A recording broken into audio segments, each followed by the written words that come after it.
nasod ng Maynila. Ampung sa gigilid ni Raha Sulaiman. Inaanak ni Magat Salamat. Sinuplayan ng talya-talyasing lugaw ni Dato Pitunggatang. Pinaghele at inugoy-ugoy sa duyan ni Bonifacio, Jacinto at ng Makatang Buseng Batute. Kinidnap ni Asyong Salungga at tinuruan ng good manners and right conduct ang anak ng Tundo.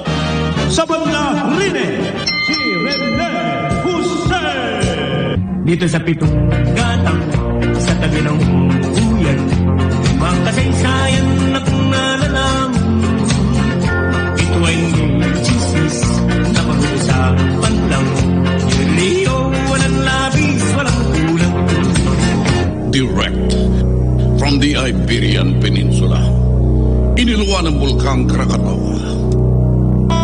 Sumadsad sa pampang ng Zambales, sinalpok ng alon at ipinagkampasan sa dalampasigan ng Obando, Bulacan. Estudyante ng Santo Niño, naglagari sa Madrid, San Nicolas, Dos Castillas at Don Quixote. The one and only Hijo de Relámpago, El Torito sa Bandarian, Señor Pacheco Niño de España. Hola, hola, hola, hola, hola, hola. Abot pa, ha? Umabot pa rin, ha? Umabot pa. Hola, buenas tardes. Magandang hapon, Islas de Pilipinas. Kasi wala akong tubig dun, eh. Kahit doon saan nata kami magpunta dito, puro tubig ang sinisigaw ng mga tao. 40% naman, oh. Nung dati, hindi ko maintindihan, eh. Lahat, tubig. Mabuti pa itong aking technician, walang problema sa tubig. Sabagat ayaw nito ng tubig. Hindi ko alam kung ito'y nakagat ng aso or what. Yung iba, inis na dahil sigaw na, tubig! Pero itong engineer namin na kasama ko ngayon, engineer, anong araw ngayon? Oh, Martes. Martes ngayon, di ba, Engineer? Martes ngayon. Pero alam nyo, ito ang taong napakasigla, si Engineer Fred, na kasama ko ngayon. Hindi ho si Engineer Mora, ha? Siya po mga kasama ko ngayon hanggang alas 5:30 ng hapon. Sa pag-atid pa rin namin sa inyo ng mga rumerepeke mga report, at rumerepeke mga balita, rumerepeke mga issue, at syempre yung mga report natin mula sa mga kagapay natin, ang mga bumubuo ng reportorial team ng DWIZ. Sa pangalan pa rin ni Karen Jose, ito pa rin po si Senyor Pacheco ang inyo pong magiging kaboka-boka, kabeso-beso, kachika-chika hanggang alas 5:30. Ayan, lilinaw na po ng Pag-asa na normal nang bumaba. Nako, talaga rin naman. Normal lang bumaba. Ibig sabihin, normal lang bumaba ang level ng mga tubig sa pagpasok pa lamang ng taong ito. At ipiniliwanag po ng Pag-asa na bunga ito ng pagpasok ng panahon ng tagtuyot. Gayunman, nakakabawi naman agad, anya, ang mga dam, pagpasok ng tagulan sa Mayo pa o Hunyo dahil nararanasan nung nating mild El Nino. Mild ba yan? Nagkakaluwagan na tayo sa sigawan ng hangaw ng tubig, eh.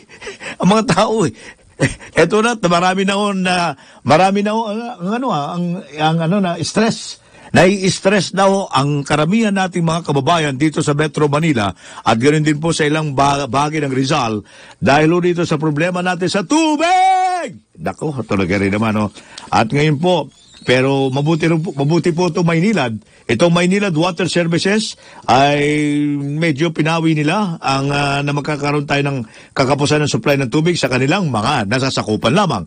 Pero ang problema, yung nasasakop ng Manila Water, may problema natin. At ngayon, napag-alaman natin sa pinaka-latest report natin na humingi ngayon ng formal na tulong itong Manila Water sa Maynilad para po maaturga yung pangangailangan, yung kakulangan ng tubig na nasasakupan naman ng Manila Water. At ayon po rito kay Rufo, yung Corporate Communication Chief ng Maynilad, maganda pa ang antas ng level ng tubig sa Angat Dam, kung saan galing ang supply ng tubig na ipinamamahagi po sa Western Metro Manila, maliban po lamang doon sa mga iba. Pero ito naman sa Manila Water, yung mga nasasakupan po ng Manila Water dyan, sabi po ng Manila Water, hanggang Mayo po ang kalbaryo nyo. sa kawalan ng tubig. Wow, hanggang Mayo pa ha. Kaya medyo wisik-wisik lang muna tayo. Wisik-wisik at kasabay po niya na ay naepektuhan din po yung mga air conditioning power ng iba't ibang mga gusali dito po sa ilang bahagi ng Metro Manila, partikular na ang Pasig at ganun din ang Mandaluyong area at ilang pang mga kanugdog na mga lugar dito po sa NCR. Wow, yan pong epekto natin ngayon, ang problema natin nitong El Nino phenomenon o ito pong tinatawag nating matinding init na sinasabing mild. Wow, hindi yung mild eh. Tinatawag pa po natin mild eh. Hindi ko maramdamang mild eh. Kasi ang dami yung umiiyak na eh. Ang dami na yung stress eh. Stress na po dahil sa tubig! Katapos eto pa, sasabayan ka pa ng sunog!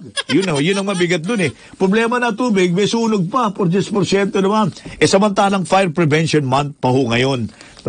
Kung paano dapat lalo tayo mag-ingat sa sunog, ayun naman, doon naman tayo nagkakasunog. May sunog na naman kanina, di ba? May sunog na naman nangyari dyan sa Maynila. Ano ba naman? Medyo iwas-iwasan na muna natin ang sunog dahil kasi wala na nga ho tayong tubig eh. May sunog pa, 40%. Ayan. Samahan po ninyo kami ha. Sadali lang. At si Jill Resoltok, may report tayong tatanggapin.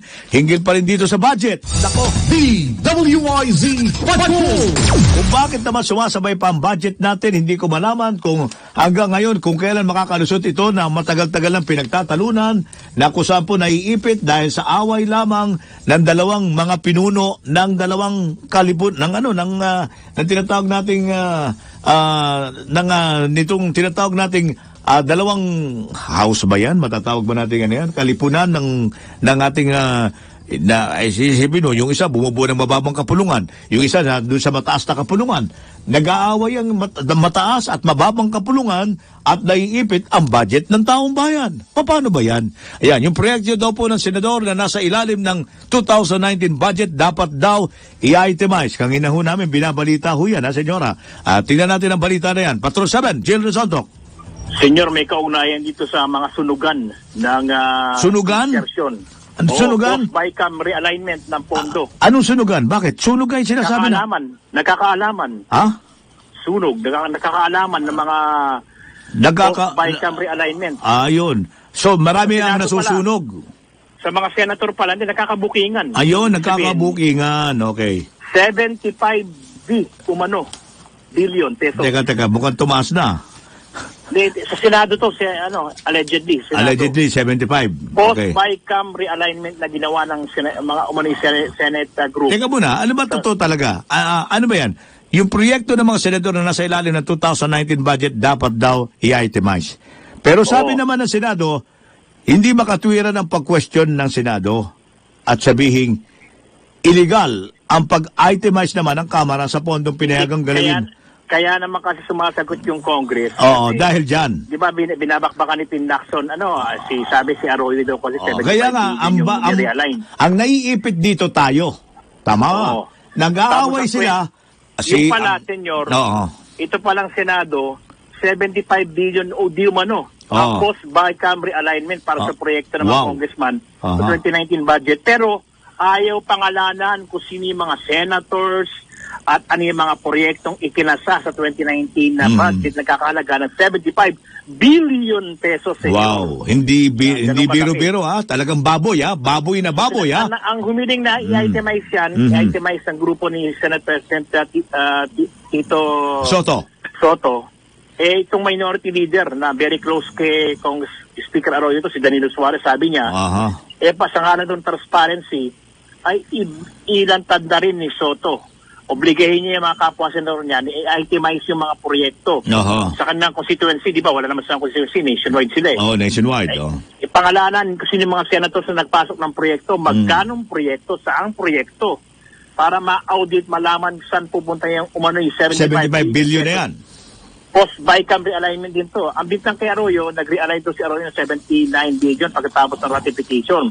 Ang bintang naman dito sa Senado, 75B sa kanila, di mo no. Post-BICAM realignment na ginawa. So, isang 79, isang 75.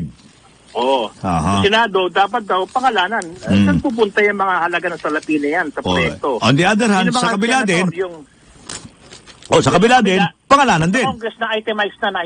Na-itemize na ba sa Congress? Kasi, per district na pinangalanan kung anong project. Okay. Ano yung, kaya lang hindi pa mailabas kasi hindi pa napipirmahan ni Duterte yung documents ng budget 2019. Okay. Pero sa mga senator, wala raw, blanco talaga ayon kay Suarez tsaka kay Congressman Ondaya. So, paano yan? Hindi na alam. Hindi na alam kung saan gagamitin yung 75 billion na yan. Post-Bicam realignment o 75B. Kung total, binabatikos daw ng Senado yung Congress at sa usapin ng realignment, 75 billion daw kasi SGMA. Dapat mag-itemize din sila na hindi na ginagawa. Mga ilang beses na nanawagan itong si Andaya at saka si Suarez ng mga nakaraang linggo pa. Nanawagan sa senator kasi hindi nga naman alam kung saan mapupunta yung pondo na yun eh. Okay. Yung 75 billion, hindi binabanggit kung saan mapupunta, sino senator nag-recommend. Pero nakapaloob na yun sa proposed budget ng amendments na ipinasok ng Senado. Yun ang gusto niya malaman. Ipaalam nyo rin. Kasi bahagi noon, senyor, yung meron sila pang 25B. Okay. Para sa infra project worth sa 2019. So yun yung bahagi ng 75 billion pesos. Okay. Yung Congress meron din. Pero naka-itemize din. Kaya lang sila hindi na-itemize sa mga senators yung mga pondo na in-amend nila sa 2019 proposed budget na nagbabayikap sila ng Congress. Yun ang nirereklamo ngayon itong grupo ni Suarez at ni Andaya. Naglantad na kami, naka-itemize sa mga congressman, sino mga congressman nagproyekto, sino magkanong amount sa distrito, at gano'ng ano yung mga project. Bakit yung mga senator walang listahan, 24 lang sila. Okay. Sabi ni Suarez at ni Andaya, gawin nyo na yung pag-itemize. Sabi ni Andaya nyo naman, parang gano'n. Oo. Nakakabukingan kasi nakakabukingan. Meron din pala yung mga senator, 70 yung isasabi ko. Ang akala lang natin, ang mga congressman lang. O kasi laging binabato sa Congress yung kasi syempre sa kanila nanggagaling budget, diba? Yung nangunguna yung Congress sa appropriations, tapos ipapasa sa Senado, yun. At nagtataka din yung mga congressman, bakit ang tahimik doon ni Loren Legada, ang Finance Committee Chairperson ng Senate? Bakit ang tahimik niya, senyor? Siya yung kinausap ni Andaya. O, bakit tahimik daw? Bakit magsalita daw si Legarda kung ano yung, ano rin yung mga ina-itemize. Ano yan? Nagpapanggap na walang alam?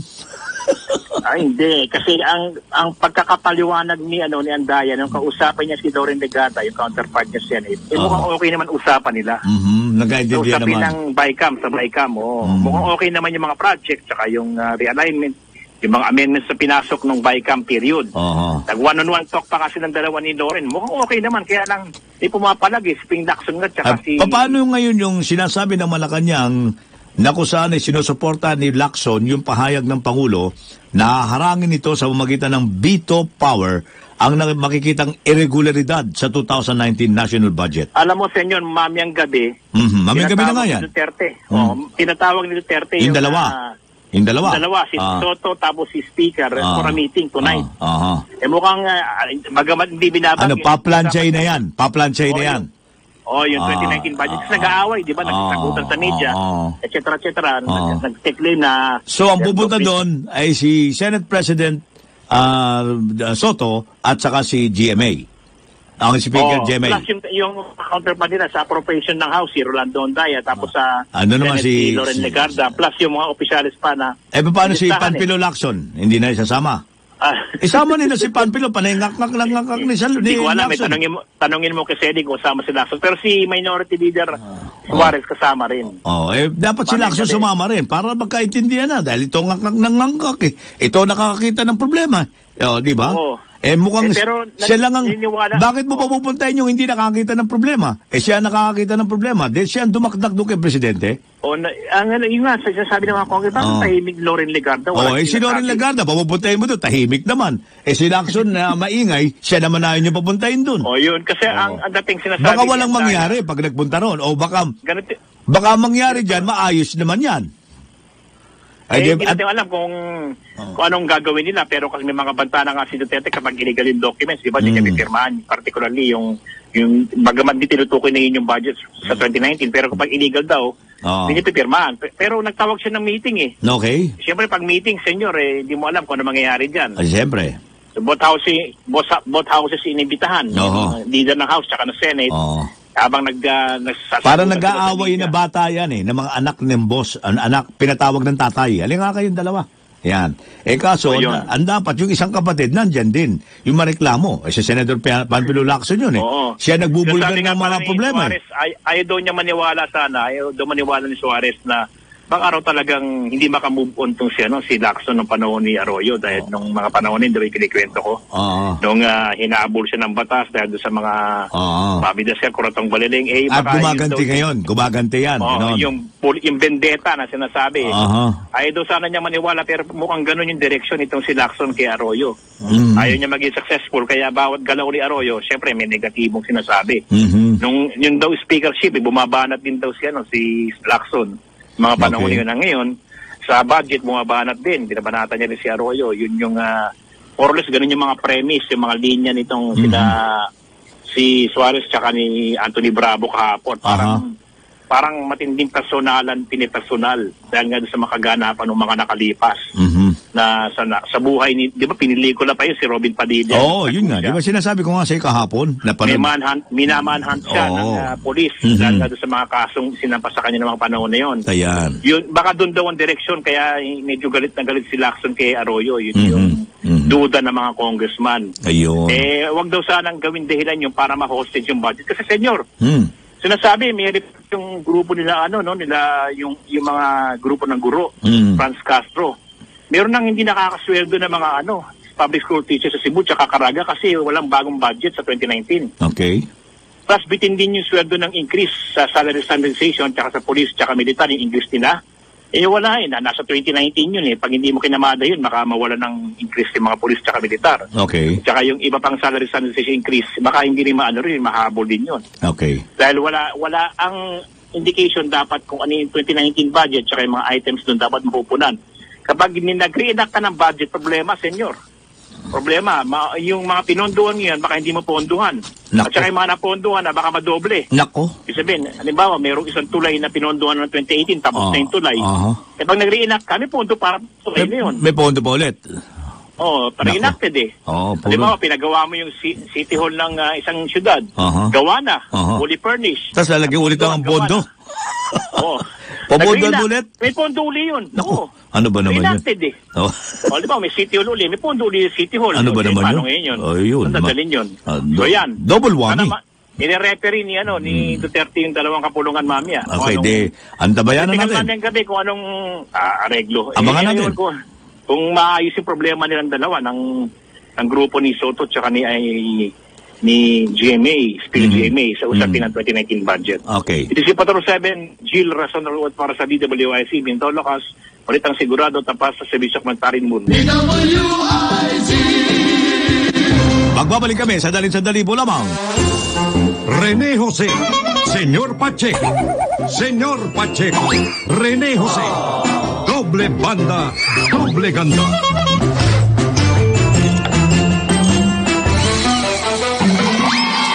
Para po sa inyo mga text messages, ang aming text line 0918-350-2378. Philippine Standard Time, 56 minutos, makalipas ang alas 4 ng hapon.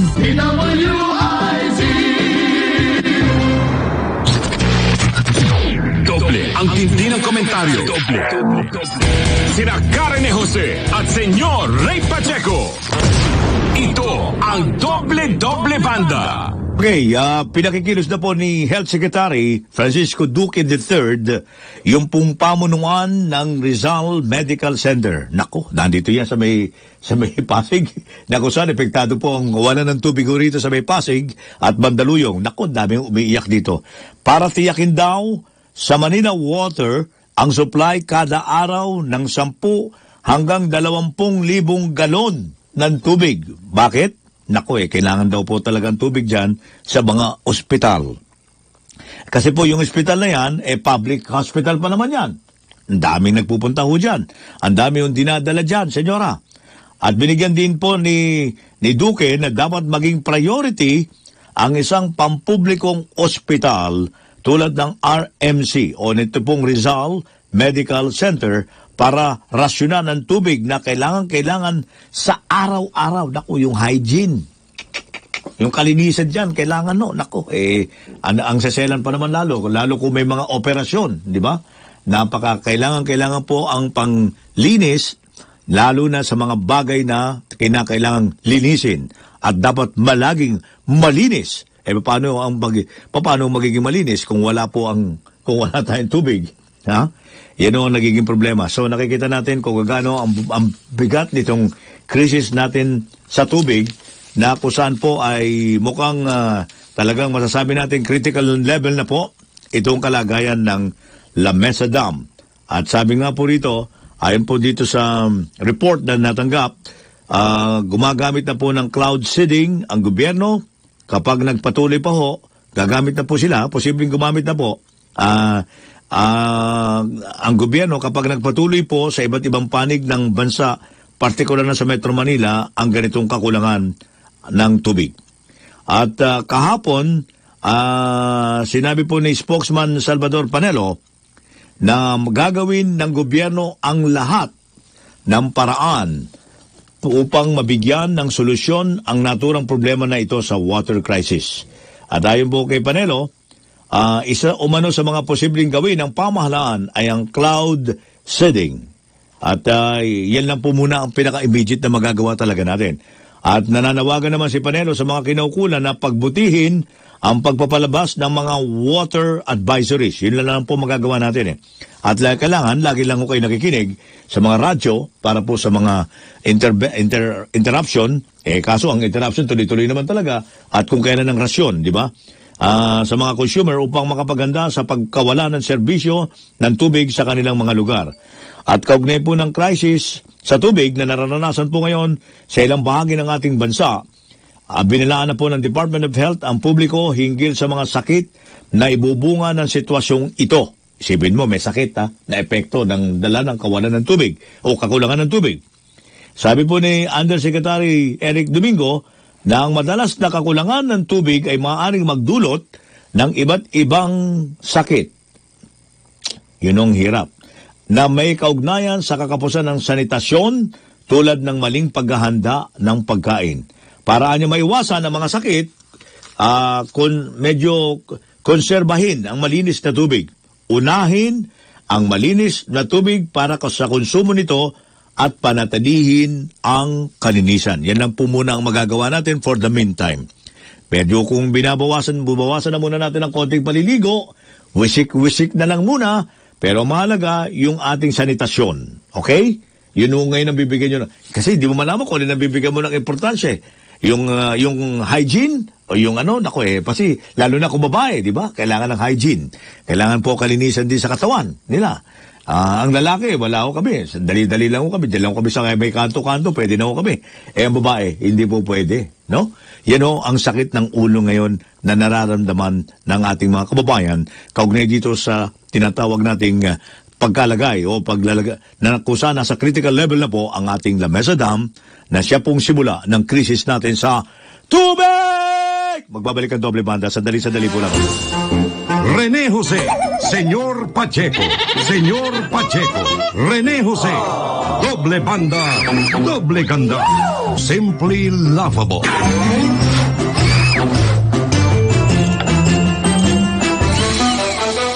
Para po sa inyo mga text messages, ang aming text line, 0918-350-2378, Philippine Standard Time. Ganap ng 2 minutos, makalipas ang alas 5 ng hapon.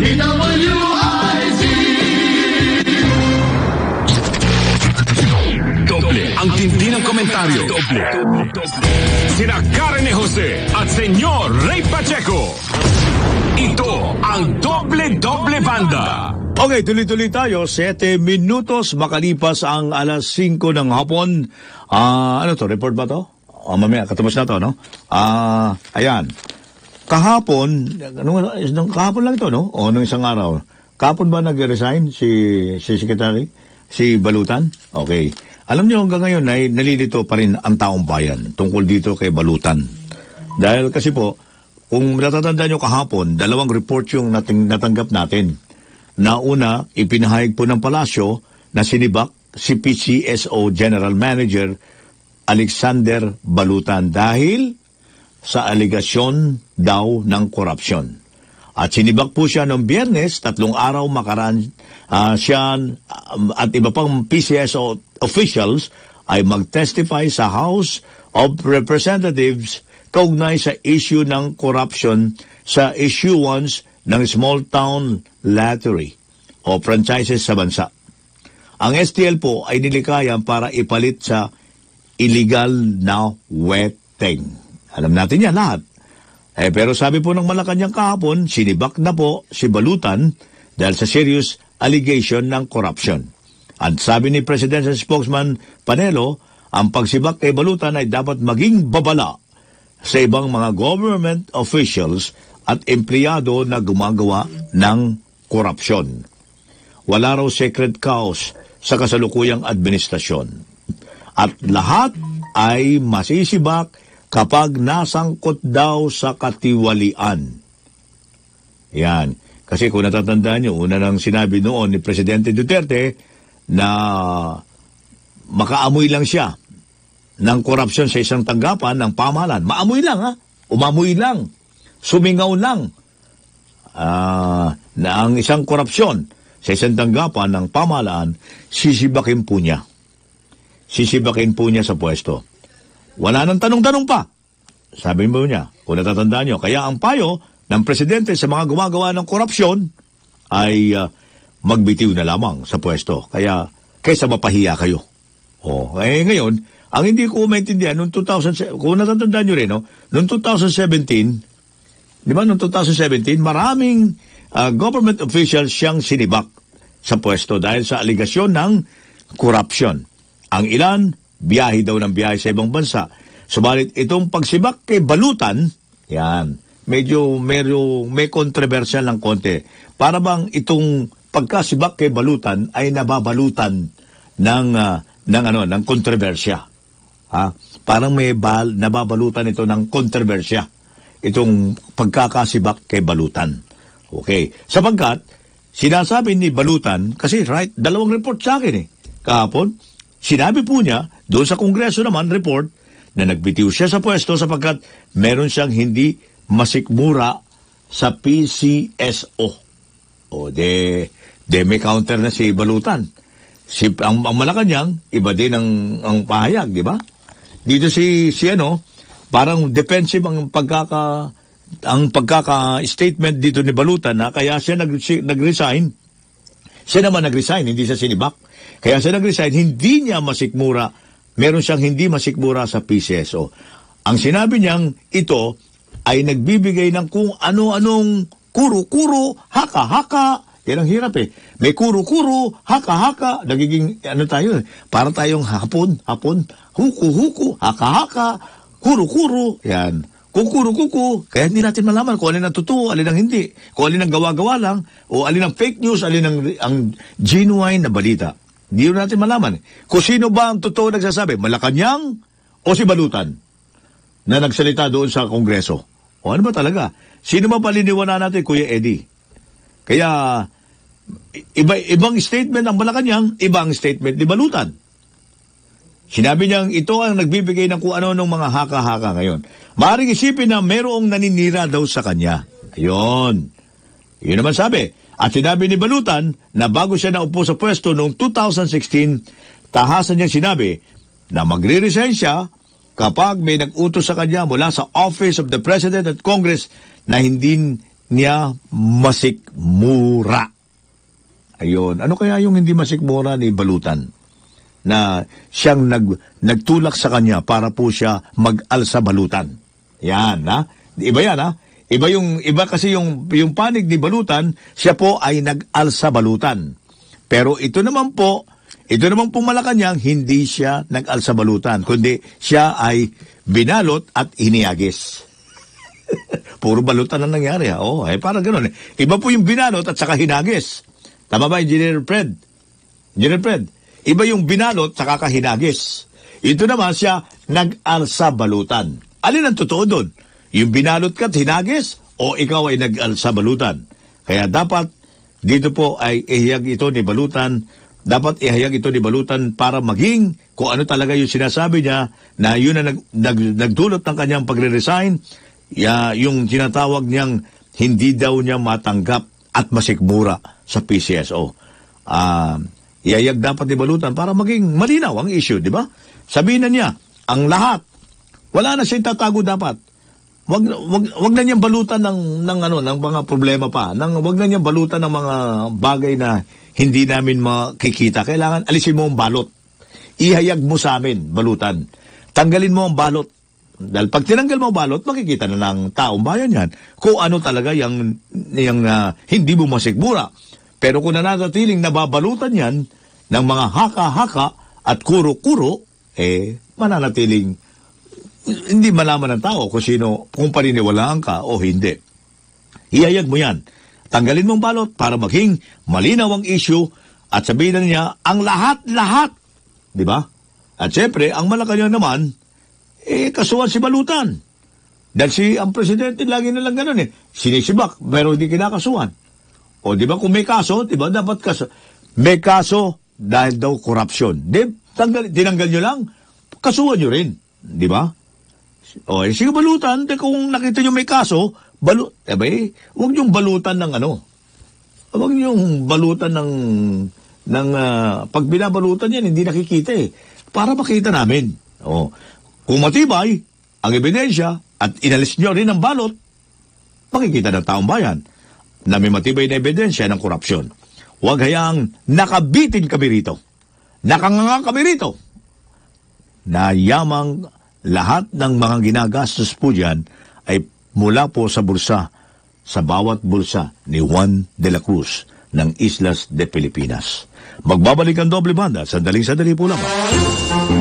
René Jose, Señor Pacheco, Señor Pacheco, René Jose, Doble Banda, Doble Ganda. Chico, your funny bone.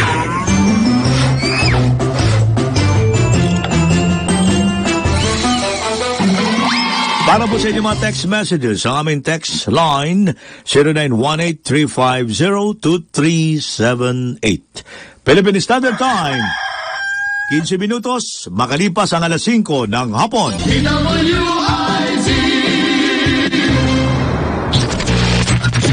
Doble ang tindi ng komentaryo. Doble.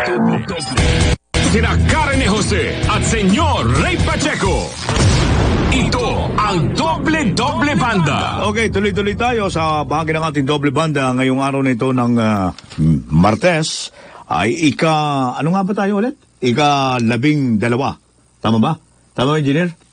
Fred, 12 na po tayo ngayon ng buwan ng Marso, na kung saan po talagang puro krisis ang ating nararanasan ngayon, Senyora. Talagang, ano gagawin natin?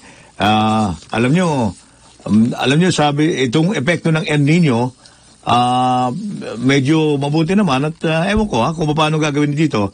Siniguro po kasi ng Department of Agriculture na handa ang kagawaran sa mapinsalang epekto ngayon ng El Nino. At ayon po kay Secretary Manny Piñol, kinumpirma nito na taong 2018 pa lang, planchado na. Sana naman planchado na ang mga programa at interventions ng departamento sa pinsala ng matinding init ng panahon. Ilan na po ngayon ilan na hubang mga bayan natin at mga probinsya ang nagdeklara na ng state of calamity dahil dito sa El Nino. At sabi po ni Piñol na isa na rito ay ang kanilang pagbuo ng Task Force El Nino bilang paghahanda po. Handa na rin ang crop insurance, siyempre yan ang mga epekto survival and recovery insurance, kung saan po ang isang magsasaka na epektado ng El Nino, ito po pakinggan nito yung mga magsasaka natin na yung mga epektadong mga magsasaka na magiging epektado ng El Nino ay maaaring humiram. Bakit hiniram na lang? Di magbabayad pa to, no? Ng 25,000 at bibigyan din ng ahensya ng iba pang karampatang tulong pang-agrikultura. Kumpiyansa naman si Piñol na sapat ang pondo ng DA para sa anumang epekto ng El Nino, habang katuwang din ito ang Philippine Crop Insurance Corporation.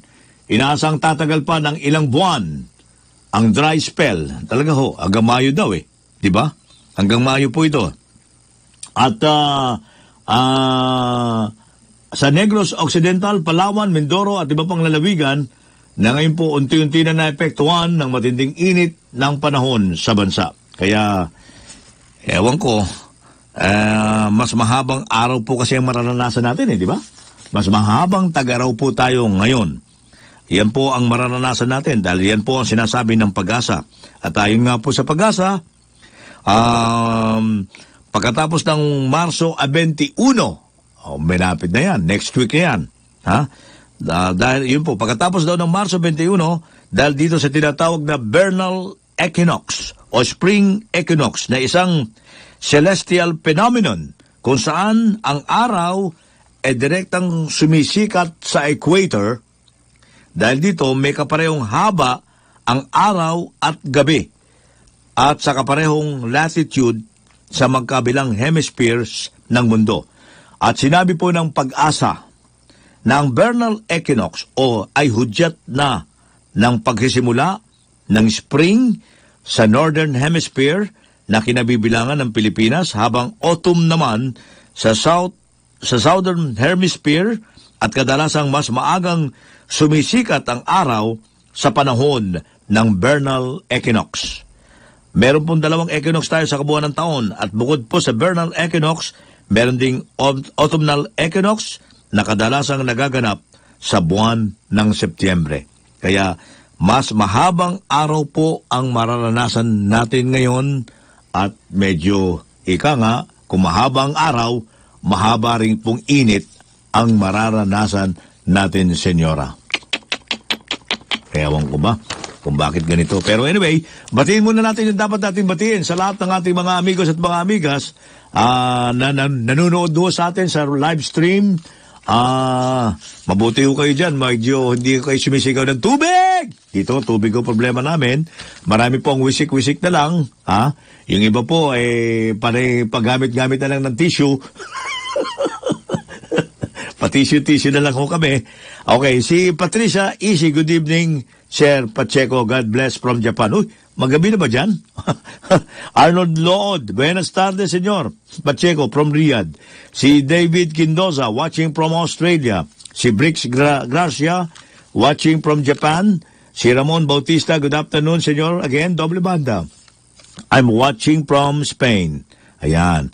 At sino pa yan? Sino pa yung nagpapano sa atin? Meron pa rito tignan ko nga dito sa aking text messages. Sino pa yung nagpaabot ng mensahe? Ayun. Yung mga taga-Riyadh. Good afternoon, senyor. Please greet my brothers. Si Medic at Aya Baltasar of RB Heater Products in Caloocan, Metro Manila. Also, my sister-in-law, Mrs. Rose Baltasar from Noel of Riyadh.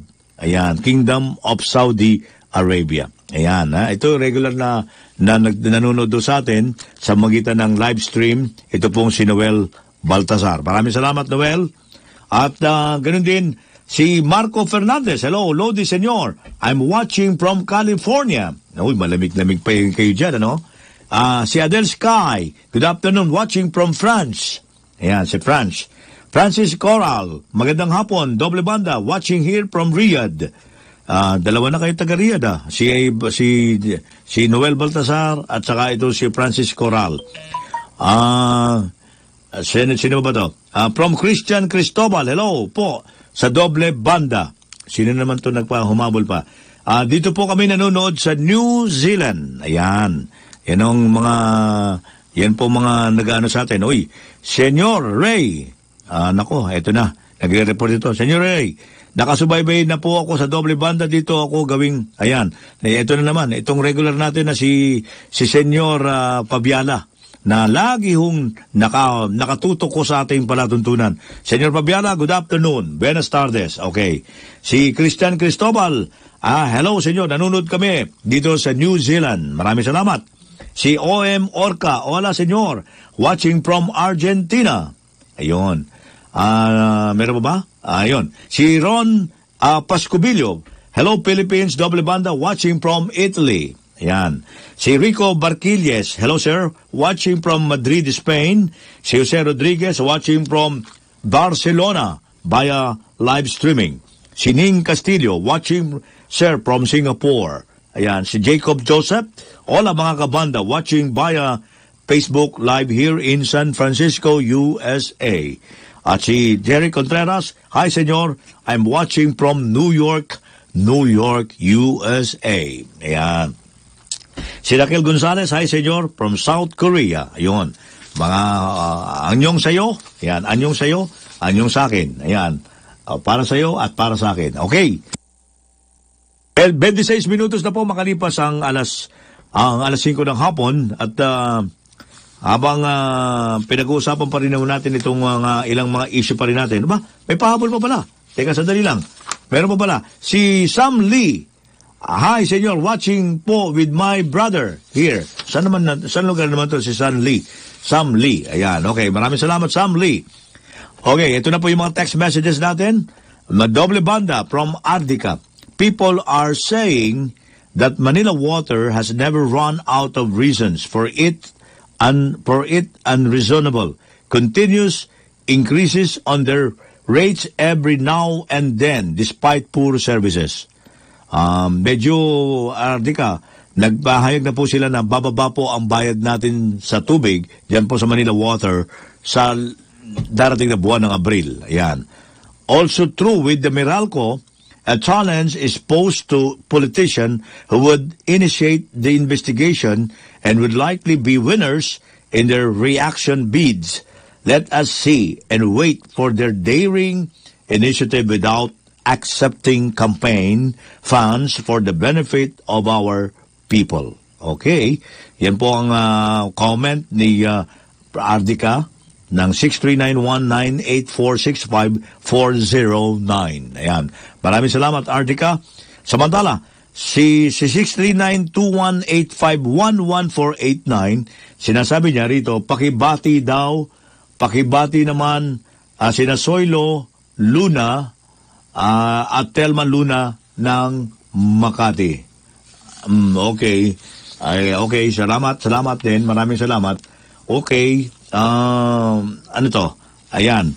Yung sinusulong po ngayon, yung siya nga pala, itutuloy daw pala ng Department of Social Welfare Development yung pong pagpoproseso para po maipalabas na yung pinansyal na tulong sa mga naulila ng tinaguriang SAP 44. Matagal na ho yan Pero ngayon po ay pinoproseso ng Department of Social Welfare yung tulong para sa kanila.